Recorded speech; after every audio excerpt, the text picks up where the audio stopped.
જય સ્વામિનારાયણ. શ્રી સ્વામિનારાયણ ગુરુકુળ રાજકોટ. હું ગધેથરિયા વસંતભાઈ. આજે આપણે ધોરણ 10ના સામાજિક વિજ્ઞાનમાં પાઠ 10 ભારતની કૃષિ એના વિશે આપણે અભ્યાસ કરીશું.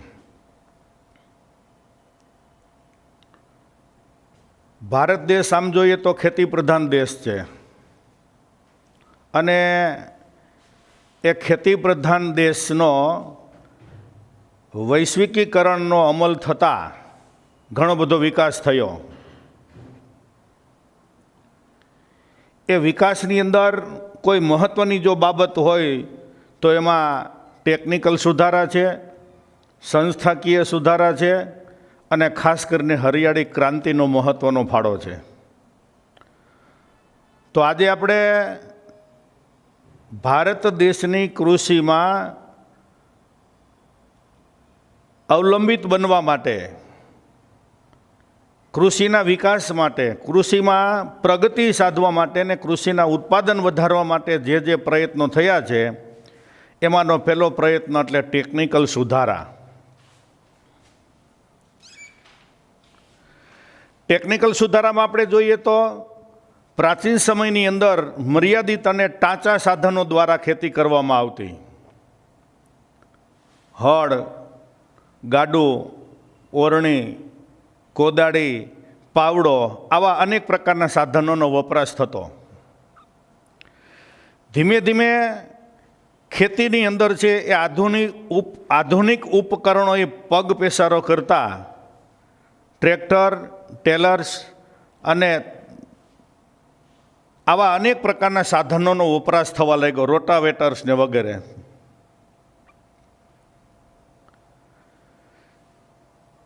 પ્રાચીન સમયની જે ખેતી પદ્ધતિ છે એના કરતાં આવા ટેકનિકલ સુધારા કેટલાક આવતા ગયા અને ભારતનો ખેતીનું ઉત્પાદન બાબતમાં એ ઘણો બધો વધારો થતો આપણને જોવા મળે છે. આ ઉપરાંત ઘઉંની બાબતની આપણે વાત કરીએ તો એની કાપણી વખતે આપણે શરૂઆતની અંદર જે થ્રેશરનો ઉપયોગ કરતા હતા એની જગ્યાએ વર્તમાન સમયની અંદર છે એ હાર્વેસ્ટર જેવા આધુનિક સાધનોનો વપરાશ થવા લાગ્યો. એનાથી આગળ જઈએ તો એ સુધારેલા બિયારણો, રાસાયણિક ખાતર, હાઇબ્રિડ બિયારણો, બીટી બિયારણો, એ ઉપરાંત ખાસ કરીને એ ફુવારા પદ્ધતિ છે, ટપક પદ્ધતિ છે અથવા તો એ ગ્રીન હાઉસ જેવી વસ્તુનો વપરાશ થતો ગયો. તો આવા વપરાશને કારણે, આવા ટેકનિકલ સુધારાના કારણે કેટલાક પરિવર્તનો છે આપણને જોવા મળ્યા. ટેકનિકલ સુધારામાં જોઈએ તો ખેતી ક્ષેત્રે બિયારણ, ખાતર અને ખેત સાધનોમાં આવેલા પરિવર્તનો. અગાઉ આપણે જોયું કે શરૂઆતની ખેતી એ ટાંચા સાધનો દ્વારા થતી હતી, હવે એ આધુનિક સાધનો દ્વારા થવા લાગી. આધુનિક સાધનોમાં શું કર્યું તો ખેતીની ખેડમાં પરિવર્તન થઈ ગયું.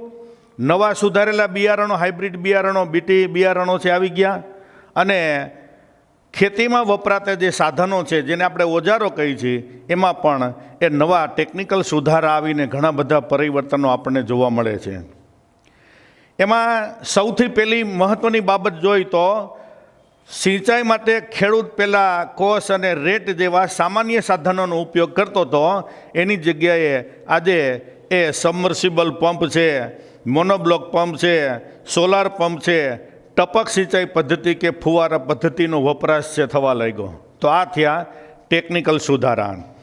બીજી બાબત રાસાયણિક ખાતર જેવા કે DAP, di ammonia phosphate, NPK, nitrogen, phosphorus અને પોટાશ કે યુરિયા જેવા ખાતરોનો ઉપયોગ છે એ કરવા લાગ્યો. જૈવિક રાસાયણિક ખાતરનો ઉપયોગ છે એ કરવા લાગ્યો. આવી પ્રકારની પરિસ્થિતિને કારણે ખેતીમાં જે જૈવિક તત્વો ઘટતા હતા એ રાસાયણિક ખાતર દ્વારા ઉમેરી અને છોડની વૃદ્ધિને વિકાસ દ્વારા ઉત્પાદન છે વધ્યું. ત્રીજી મહત્ત્વની બાબત છે પાક સંરક્ષણ માટે જંતુનાશક જેવી દવાઓ અથવા તો બાયોટેક એવા પ્રકારના બિયારણનો ઉપયોગ થયો કે જેના કારણે આ બધી વસ્તુમાં છે પણ ઉત્પાદનમાં એ વધારો થતો આપણને જોવા મળે છે. એનાથી આગળ જોઈએ તો નવા નવા ટેકનિકલ જે સુધારા થયા છે એ ગ્રામીણ વિસ્તાર સુધી લોકોને પહોંચાડવા માટે ગવર્મેન્ટે છે એ ખેડૂતો માટે રેડિયો, ટીવી, ડીડી કિસાન ચેનલ, મોબાઈલની અંદર SMS-ની પદ્ધતિ, ટોલ ફ્રી નંબર, આવી અનેક પ્રકારની પદ્ધતિઓ કે એગ્રી માર્કેટિંગ જેવી મોબાઈલ એપનો ઉપયોગ કરી અને ખેડૂતો સુધી આ તમામ પ્રકારની માહિતી છે એ પહોંચાડતા થયા અને ખેડૂતો જૂની પદ્ધતિથી ખેતી કરેને બદલે આધુનિક ઉપકરણોનો ઉપયોગ છે કરતા થયા.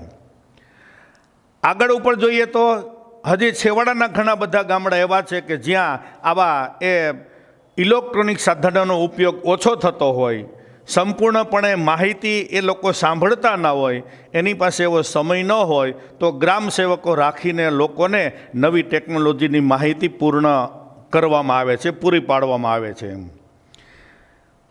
એ સિવાય ખેડૂતો જે માહિતી લે છે એ બાબત હજી એની પાસે જ્ઞાન અધૂરું હોય તો દરેક જિલ્લાની અંદર એણે એક ખેડૂત તાલીમ કેન્દ્રો જે ઊભા કર્યા અને ખેડૂત તાલીમ કેન્દ્રોની અંદર ખેડૂતોને ખેતી બાબતના છે એ માર્ગદર્શન અને માહિતી આપી અને એને પ્રશિક્ષિત કરવામાં આવે છે. અધૂરી માહિતી હોય તો એ પૂર્ણ કરવામાં આવે છે. આ ઉપરાંત કૃષિ મેળા કરીને પણ સુધારેલા બિયારણ, કેટલીક નવી જંતુનાશક દવાઓ, કયા રોગ માટે કઈ દવા લાગુ પડે, ખેતી માટે નવા કેવા પ્રકારના સાધનો ટેકનોલોજી પ્રમાણે બન્યા છે એના વિશેની માહિતી છે પણ પૂરી પાડવામાં આવે છે. અને સૌથી વિશેષ અને અગત્યની બાબત હોય તો ભારત દેશના દરેક રાજ્યની અંદર એક કૃષિ યુનિવર્સિટી સ્થાપી છે કે જેમાં ખેતી માટેના નવા નવા સંશોધનો અને ખાસ કરીને એ કૃષિવિદો તૈયાર કરે છે. એવા આપણે ગુજરાત રાજ્યની અંદર જોઈએ તો દાંતીવાડાની અંદર છે, જૂનાગઢમાં છે, આણંદમાં છે અને નવસારીની અંદર આવી પ્રકારની કૃષિ યુનિવર્સિટીઓ સ્થાપવામાં આવી છે. એ ઉપરાંત કૃષિ ક્ષેત્રે સંશોધન કરવા માટે એવી રાષ્ટ્રીય કક્ષાની કેટલીક સંસ્થાઓ કાર્યરત છે. એમાંની પહેલી છે ICAR કે જે સમગ્ર દેશની અંદર છે નવા નવા સંશોધનો કરે છે. Indian council and agriculture research centre કે જે સેન્ટર દ્વારા એ નવા નવા સંશોધનો કરી અને ખેડૂતોને છે એ નવા ટેકનિકલ સુધારા છે આપે છે. બીજી જ એવી એક પ્રકારની સંસ્થા છે DARE. આ સંસ્થા જે છે એ સમગ્ર દેશની અંદર એ નવા નવા સુધારણો કરી ખેતી બાબતમાં કે બિયારણ બાબતમાં કે જંતુનાશક દવાઓની બાબતમાં એ ઉપરાંત એ નવા નવા છે આ કૃષિવિદોને છે તૈયાર કરે છે. એનું નામ છે department of agriculture research and education. આ સંસ્થા છે એ રાષ્ટ્રીય લેવલે છે કામ કરેલી. તો આ થયા ટેકનિકલ સુધારા. બીજી મહત્વની બાબત આપણે જોઈએ તો એ સંસ્થાકીય સુધારા. ખેતીની બાબતમાં ટેકનોલોજી તો નવી આવી, પણ જ્યાં સુધી સંસ્થાકીય સુધારા નહીં કરવામાં આવે ત્યાં સુધી ખેડૂત છે સંપૂર્ણપણે સ્વતંત્ર નહીં બને, અને સ્વતંત્ર નહીં બને તો પોતે એ આવેલા ટેકનિકલ સુધારાને અપનાવી નહીં શકે. તો એવા સંસ્થાકીય સુધારા પણ કરવામાં આવ્યા, જેમાં એ જમીનની માલિકી, ખેત ધિરાણ અને ખેત પેદાશોનું વેચાણ અંગેના કેટલાક જે સુધારાઓ છે એ સંસ્થાકીય સુધારાની અંદર જોવા મળે છે. એમાં સરકારે સૌથી પહેલાં ખેડૂતોને છે એ જમીનના સાચા માલિક બનાવ્યા, હક બનાવ્યા. ખેડે તેની જમીનનો ધારો કરી અને જમીનદારો દ્વારા ખેડૂતોનું જે શોષણ થતું હતું આર્થિક શોષણમાંથી ખેડૂતોને ઉગાર્યા, એટલે પોતાની ખેતી થઈ ગઈ. હવે જે ઉત્પાદન થાય છે એ પોતાનું છે, એમાં એની સ્વાર્થ વૃત્તિ જાગે અને ટેકનિકલ ક્ષેત્રે થયેલા સુધારાને એ ખેતીની અંદર અપનાવે. આ તો પહેલો સુધારો છે, એ ખેડે તે જેની જમીનનો કાયદો કરી અને એને સાચા માલિક બનાવ્યા. બીજો સંસ્થાકીય સુધારો એ છે કે ટોચ મર્યાદાના કાયદા દ્વારા એ જમીન માલિકીની અસમાનતા દૂર કરી. જેટલાક પાસે હતી તો અઢળક જમીન હતી અને કેટલાક પાસે એક પણ વીઘો જમીન ન હોય. તો આવી અસમાનતા છે, ટોચ મર્યાદાના કાયદા, અમુક મર્યાદાથી વધારેની જમીન જે હોય સરકાર લઈ લે અને એના જ ગામના વ્યક્તિઓને મફતની અંદર છે જમીન આવે અને જેથી કરીને એ સારી રીતે ખેતી કરી શકાય. ત્રીજી મહત્ત્વની બાબત, કિસાન ક્રેડિટ દ્વારા અને રાષ્ટ્રીય કૃષિ બેંક કે સરકારી ક્ષેત્રો છે એના દ્વારા ખેડૂતોને આર્થિક મદદ માટે કૃષિ ધિરાણની વ્યવસ્થા. વર્તમાન સમયમાં આપણે જોઈએ છીએ કે બધા કૃષિ ધિરાણ છે આપણે લઈએ છીએ, તો કૃષિ ધિરાણ માટેની જે વ્યવસ્થા છે એ પણ એક મહત્ત્વની સંસ્થાકીય સુધારાની અંદર સમાવેશ થાય છે. આ ઉપરાંત સરકારે બિયારણ, ખાતર અને જંતુનાશક દવા ખરીદવા માટે પણ ખેડૂતોને આર્થિક મદદ કરે છે ધિરાણના સ્વરૂપમાં. તો આવી રીતે એ આર્થિક મદદ એ કરવામાં આવે છે. પછીની વાત છે પ્રધાનમંત્રી પાક વીમા યોજના દ્વારા ખેડૂતો જ્યારે ધિરાણ લે ત્યારે એનું સામાન્ય પ્રીમિયમ લેવામાં આવે છે અને એ પ્રીમિયમ અનુસંધાને કદાચ ખેતીના પાક અતિવૃષ્ટિ કે અનાવૃષ્ટિને કારણે નિષ્ફળ જાય તો એમાંથી એને એ આર્થિક મદદ પણ કરે છે. પછી દુષ્કાળ જેવી પ્રકારની પરિસ્થિતિ જ્યારે સર્જાય અને તમામ પ્રકારના ખેડૂતોના પાક નિષ્ફળ જાય ત્યારે પણ છે એ આર્થિક સહાય કરી અને ખેડૂતોને એ બેઠા કરવા માટેના પ્રયત્ન કરે છે. ત્યાર પછીની છેલ્લી બાબત આપણે જોઈએ કે ખેત પેદાશોનું વેચાણ થાય એટલા માટે માર્કેટિંગ યાર્ડની અંદર છે એને ખુલ્લી હરાજી, જેને કહેવાય જાહેર હરાજીની પ્રક્રિયા છે એને ઊભી કરી કે ખેડૂત ડાયરેક્ટ પોતે પોતાનો માલ લઈ અને માર્કેટિંગ યાર્ડમાં જઈ અને હરાજીમાં વેચી શકે. હરાજીમાં બોલી બોલાય અને એને યોગ્ય લાગે કે મારો જે આ માલ છે કે ઉત્પાદન છે આ ભાવે આપવું છે તો આપવાનું, નહીતર નહીં. તો આવા પ્રકારની માર્કેટિંગ યાર્ડની અંદર વેચાણ માટેની એ જોગવાઈઓ પણ છે સરકારે કરી. એનાથી આગળ જોઈએ તો ખેત પેદાશોના પોષણક્ષમ ભાવ મળી રહે એટલા માટે એ સરકારી ગોડાઉનો છે, ખરીદ વેચાણ સંઘ છે, સહકારી મંડળીઓ છે, શીતગૃહો, કેટલીક ખેત પેદાશો એવી હોય કે જે ગરમીને કારણે બગડી જતી હોય તો એને સાચવવા માટે શીતગૃહ એટલે કોલ્ડ સ્ટોરેજ, તો એની વ્યવસ્થા પણ છે સરકાર કરે. એ ઉપરાંત પરિવહન એટલે કે વાહન વ્યવહારની સગવડતા અને નવા સંદેશાઓ ખેડૂતો સુધી પહોંચે તેવા પ્રકારની પ્રયત્નો પણ છે એ ખેડૂતે છે કર્યા છે. આ ઉપરાંત ખેતી અને ખેતીના પૂરક વ્યવસાયની અંદર પણ ખેડૂતો નિષ્ફળ ન જાય અને એને આર્થિક ફાયદો થાય એટલે એને ભારતીય રાષ્ટ્રીય સહકારી સંઘ, ગુજરાત તેલીબિયા ઉત્પાદક સંઘ અને રાષ્ટ્રીય ડેરી ડેવલપમેન્ટ બોર્ડ જેવા એ સંસ્થાનો સ્થાપી કે સંઘો સ્થાપી અને ખેડૂતોને છે આ તમામ પ્રકારની બાબતોમાં એ આર્થિક આવક થાય અને નુકસાન ન જાય એવા પ્રકારના પ્રયત્નો છે એ સંસ્થાકીય સુધારાની અંદર કરવામાં આવ્યા. ત્યાર પછીની બહુ અગત્યની અને મહત્ત્વની બાબત એ હરિયાળી ક્રાંતિ છે.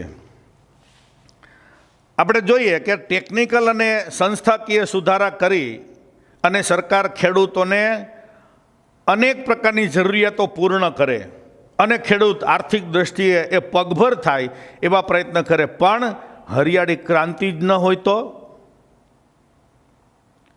અહીંયા ભારત દેશની અંદર 1960ની અંદર હરિયાળી ક્રાંતિ સર્જાણી.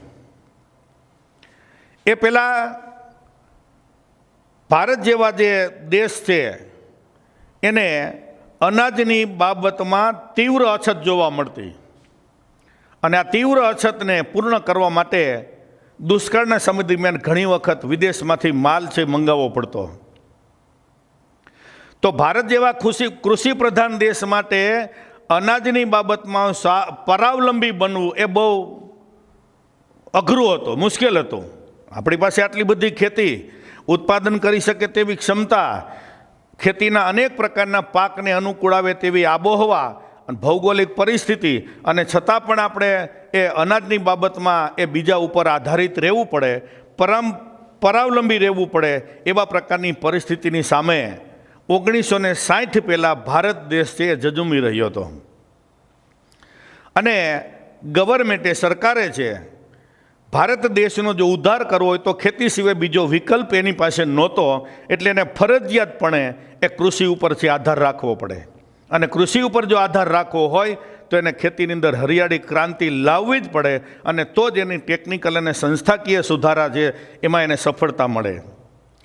એટલે હરિયાળી ક્રાંતિમાં એ બિયારણની સુધારેલી જાતો, રાસાયણિક ખાતરનો વધારે પડતો ઉપયોગ, ખેડૂતોની પુષ્કળ મહેનત, એનો પુરુષાર્થ, એ ઉપરાંત વીજ બિલની અને સિંચાઈની વીજની વ્યવસ્થા એટલે કે વીજળીની વ્યવસ્થા અને ખાસ કરીને સિંચાઈની સગવડતાઓ જેવા પરિબળો કૃષિ ક્ષેત્રે વિકસાવીને ખેડૂતોને ઉપયોગી થાય તેવા પ્રકારની બાબતો ઊભી કરીને ખેતીની બાબતમાં અસાધારણ પ્રગતિ એ હાંસલ કરી છે કે આપણી કલ્પના પણ નહોતી, જેને એ હરિયાળી ક્રાંતિ કહે છે. આવી પ્રકારની હરિયાળી ક્રાંતિ છે એ ભારત દેશની અંદર 1960માં જોવા મળે. હવે હરિયાળી ક્રાંતિનો મુખ્ય ઉદ્દેશ શું હતો? તો ખેડૂતો જે છે એ પોતાની ઉપજમાં વધારો કરે, આર્થિક દ્રષ્ટિએ સધર બને, અને એના માટે છે એ કીટનાશકો, રાસાયણિક ખાતર કે સુધારેલા બિયારણનો વધુમાં વધુ ઉપયોગ કરીને પગભર થાય. આ એનો હેતુ હતો, અને એના માટે એને પ્રોત્સાહન આપ્યું, અને આપણે આગળ જોયું એમ અસાધારણ પ્રગતિ પણ આપણે સાધી. કેવી પ્રગતિ? તો કે હરિયાળી ક્રાંતિને કારણે ભારત દેશની અંદર ઘઉં અને ડાંગરનો ઉત્પાદન છે એ વિક્રમજનક સપાટીએ પહોંચ્યો. વિક્રમજનક ઉત્પાદન કર્યું. કારણ કે ભારતનું જ નહીં પણ વિશ્વના અન્ય દેશોનો પણ છે એ ખોરાકની અંદર ઘઉં અને ડાંગર છે એટલે કે ચોખા છે એ સૌથી વધુમાં વધુ લેવાય છે. એટલે આને મુખ્ય પાક ધાન્ય પાકો ગણવામાં આવે છે. તો આવા ધાન્ય પાકોમાં છે આપણે વિક્રમજનક ઉત્પાદન છે કરી શક્યા. કેના કારણે? તો કે હરિયાળી ક્રાંતિના કારણે. હરિયાળી ક્રાંતિની એ ત્રીજી બાબત એ છે, ચોથી બાબત, કે દેશમાં જ્યાં ખાદ્ય અન્નની અછત હતી ત્યાં આજે અનાજ છે એ પર્યાપ્ત માત્રામાં ઉત્પન્ન થાય છે કે જેનો આપણે બફર સ્ટોક કરી શક્યા. કે કદાચ દુષ્કાળ પડે અને અનાજનો એક પણ દાણો ન પાકે તો ભારતની પ્રજાને છે આના માટે કોઈ પણ જાતની મુશ્કેલી પડે નહીં. અનાજની બાબતમાં આપણે પરાવલંબી ન બનવું પડે, આપણે સ્વાવલંબી બની શકીએ તેટલો અનાજનો જથ્થો છે આપણે ઉત્પન્ન કરી શક્યા. પછી મહત્ત્વની વસ્તુ હરિયાળી ક્રાંતિની ખાસ એ છે કે અનાજનો જે બફર સ્ટોક છે એ મુશ્કેલીની પરિસ્થિતિમાં આપણે એનો સામનો કરી શકીએ, એટલે આ હરિયાળી ક્રાંતિમાં આપણને સફળતા મળી છે એમ કહી શકીએ. આમ અન્ન ક્ષેત્રે દેશનું સ્વાવલંબન એ હરિયાળી ક્રાંતિનું સૌથી મોટામાં મોટી ઐતિહાસિક સિદ્ધિ છે. એટલે હરિયાળી ક્રાંતિ પણ એ આપણા દેશ માટે અતિ મહત્ત્વની છે. ત્યાર પછીની બાબત છે એ ભારતીય અર્થતંત્રની અંદર છે એ કૃષિનું પ્રદાન. કૃષિ એટલે ખેતી, પ્રદાન એટલે ફાળો. આપણા અર્થવ્યવસ્થાની અંદર એ કૃષિનો ફાળો કેવો? તો ભારત દેશનો મુખ્ય વ્યવસાય છે એ ખેતી છે, અને વર્તમાન સમયની અંદર જે નવા નવા ઉદ્યોગો ઉત્પન્ન થયા માધ્યમિક ક્ષેત્રે, અને એ ઉદ્યોગો દ્વારા વર્તમાન સમયની અંદર ખેતીની અંદર કેટલું ભારણ ઘટ્યું. કારણ કે 70% વધારે લોકો પ્રાચીન સમયની અંદર ખેતી ઉપર આત્મનિર્ભર હતા, અને હરિયાળી ક્રાંતિ આવ્યા પછી ખેતી ઉપર તો આત્મનિર્ભર છે પણ એની સાથે સાથે અન્ય વ્યવસાયની અંદર માણસો જતા રહ્યા, એના કારણે ખેતીનું ભારણ છે થોડુંક ઓછું થયું. તેમ છતાં પણ અર્થતંત્રની અંદર હજી ખેતીનું મહત્ત્વ એટલું જ છે, એ ઘટ્યું નથી. ખેતીની બાબતમાં જોઈએ તો દેશના લગભગ અડધ લોકોને એટલે કે 50% જેટલી પ્રજાને પોતાની રોજગારી છે પૂરી પાડે છે. સૌથી વધુ મોટી રોજગારી પૂરી પાડવા માટેનું કામ કરે. કારણ કે બીજા વ્યવસાયના ઉદ્યોગો તો એવા છે, ટેકનિકલ જ્ઞાન એની પાસે, આપણી પાસે એની કાર્યકુશળતા હોવી જોઈએ. જ્યારે ખેતી એક એવા પ્રકારનું છે એક એમાં એ માનવ શ્રમ કે જેમાં કદાચ એ ભણેલો ન હોય, એની પાસે બીજું કોઈ પણ જાતનું જ્ઞાન ન હોય તો પણ એ રોજગારી છે મેળવી શકે એવી ભારતની અડધ પ્રજાને રોજગારી પૂરી પાડવા માટેનું કામ છે એ ખેતી કરે છે. બીજું, દેશના કુલ ઘરેલું એટલે કે જીડીપી જે નો વિકાસ છે એ 70% હિસ્સો ખેતીમાંથી મળે છે. આપણા ભારત દેશનો કુલ ઘરેલું જે પેદાશ છે એની અંદર 70% હિસ્સો એ ખેતીનો છે. ત્યાર પછીની બાબત આપણે જોઈએ તો એ કૃષિમાંથી જે વસ્તુ ઉત્પન્ન થાય છે કે અનાજ અથવા તો ખેત પેદાશો, એ ખેત પેદાશોની નિકાસ કરીને ચોખા, ઘઉં, ડાંગર, કપાસ, ચા, શણ, શેરડી આ બધી વસ્તુનો એ નિકાસ કરી અને પુષ્કળ પ્રમાણમાં આજે આપણે વિદેશી હુંડિયામણ કમાઈએ છીએ. તો એ પણ આપણા દેશની આર્થિક આવક છે અને એ આર્થિક આવકમાં એ ખેતીનો ફાળો છે. પછીની વસ્તુ જોઈએ તો એ ખેત ઉત્પાદનની બાબતમાં ભારત છે એ વિશ્વમાં બીજા નંબરે આવે છે. આપણે આટલી બધી વસ્તુ નિકાસ કરીએ છીએ તો એ ખેતીનું ઉત્પાદન થતું હોય અને એ ઉત્પાદન છે હરિયાળી ક્રાંતિને લીધે થાય છે અને આપણે વિદેશી હુંડિયામણ પુષ્કળ મેળવી છે. એનો અર્થ એવો કે ભારત ખેત ઉત્પાદનની બાબતમાં છે એ બીજો નંબર છે. બીજી મહત્ત્વની બાબત કે ભારત દેશમાં જે ઉદ્યોગો છે એમાંના કેટલાક ઉદ્યોગો એવા છે કે ખેતીમાંથી એનો કાચો માલ છે ઉત્પન્ન થાય. સુતરાઉ કાપડ છે, ખાંડ છે, કાગળ છે, તેલ છે કે શણ ઉદ્યોગ છે, એના માટેનો તમામ પ્રકારનો કાચો માલ આપણે ખેતીમાંથી પ્રાપ્ત થાય છે. છેવટની બાબત આપણે જોઈએ તો ખાસ કરીને ભારતની આટલી બધી વસ્તીને ખોરાક પૂરો પાડવાનું કામ કરે છે. રોજીરોટી પણ પૂરી પડે અને ખોરાક પણ પૂરો થાય છે. જોકે ભારત દેશની અંદર વરસાદની અનિયમિતતા અને અનિશ્ચિતતાને કારણે અને કેટલીક સિંચાઈની અપૂરતી સગવડતાને કારણે છે એ વૈશ્વિક બજારોની હરોળમાં આપણે પહોંચવું હોય તો ભારત દેશને એ સાતત્યપૂર્ણ રહ્યું નથી. કારણ કે મોટાભાગની ખેતી છે એ વરસાદ ઉપર આધારિત છે. કેટલાક વિસ્તારમાં સિંચાઈની સગવડતાઓ ઘણી બધી ઓછી છે. આવા પ્રકારની પરિસ્થિતિને કારણે ખેતી ક્ષેત્રે વૈશ્વિક બજારમાં ભારતને પોતાનો જો દેખાવ કરવો હોય સાતત્યપૂર્ણ તો એટલો બધો રહ્યો નથી. હજી પણ એ આપણો વિકાસ કરવો ઘણો બધો બાકી છે.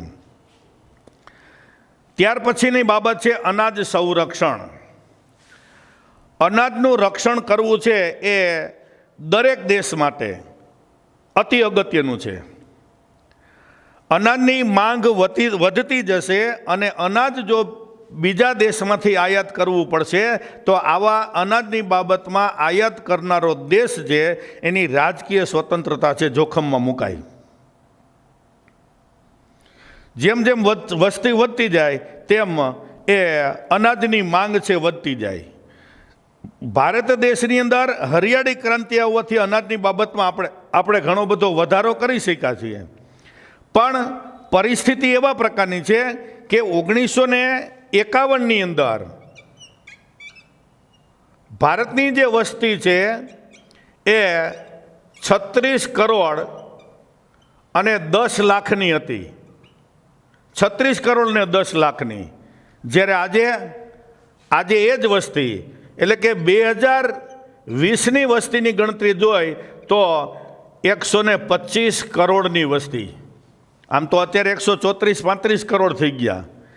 તો એ વસ્તીનો જે વધારો છે એના પ્રમાણમાં હરિયાળી ક્રાંતિ આવી એમાં જે ઉત્પાદન થયું એ ઉત્પાદન આપણને ઘટતું જોવા મળે. એટલે વસ્તી વધારો છે એ ખાસ કરીને એની આ અનાજની માંગને છે એ વધારે છે. એને પૂર્ણ કરવા માટે કોઈ પણ દેશે પોતાની ખેતીની અંદર છે ક્રાંતિ લઈ આવવી પડે. એ જ રીતે આપણે જોઈએ તો છતાં પણ કે આ જે વસ્તીનો વધારો આપણે જોયો તો પણ 1951ની અંદર ભારત દેશની અંદર એ 5 કરોડ ટન અનાજ જે ઉત્પન્ન થતું હતું એ હરિયાળી ક્રાંતિ લાવ્યા પછી ખેતીમાં ટેકનિકલ અને સંસ્થાકીય સુધારા પછી ભારત દેશે 2013-14ની અંદર 256.04 કરોડ ટન જેટલું અનાજ ઉત્પન્ન કર્યું. આ અનાજની બાબતમાં આપણો બફર સ્ટોક આને જાળવી રાખવો આપણા માટે જરૂરી છે. આપણી સરકારે એક બહુ સરસ મહત્ત્વનું પગલું ભર્યું છે ખાદ્ય સુરક્ષા એટલે ફૂડ સિક્યોરિટી એક્ટ, કે ગરીબમાં ગરીબ માણસ સુધી છે એ અનાજ પહોંચી શકે તેવા પ્રકારના પ્રયત્ન કર્યા. પણ રહી વસ્તુ કે આપણી પાસે અનાજનો જે બફર સ્ટોક છે એ સ્ટોક ખરેખર જળવાયો જોઈએ, એની વૈજ્ઞાનિક પદ્ધતિથી સુરક્ષા મળવી જોઈએ. અને ભારત દેશની આ ગરીબ પ્રજાને એની ભૂખ સંતોષી શકે તેવા પ્રકારના પ્રયત્નો છે કરવા જોઈએ. એટલે દરેક દેશે છે અનાજની બાબતમાં એ સુરક્ષા જાળવવી એ અતિ અગત્યની બાબત છે. અને છેલ્લું આપણે જોઈએ તો ભારતની ખેતી પર વૈશ્વિકીકરણની અસર, કે આપણા દેશની સંકુચિત જે પરિસ્થિતિ હતી ભારત દેશ પૂરતી, હરિયાળી ક્રાંતિ હવે ઉત્પાદન વધ્યું તો આ ઉત્પાદન નાખવું ક્યાં? એનાથી બે ફાયદા, એક તો નિકાસ કરો એટલે ખેડૂતોનો માલ બીજા દેશમાં જાય તો આર્થિક આવકનો ફાયદો થાય અને દેશને એ હુંડિયામણ પ્રાપ્ત થાય.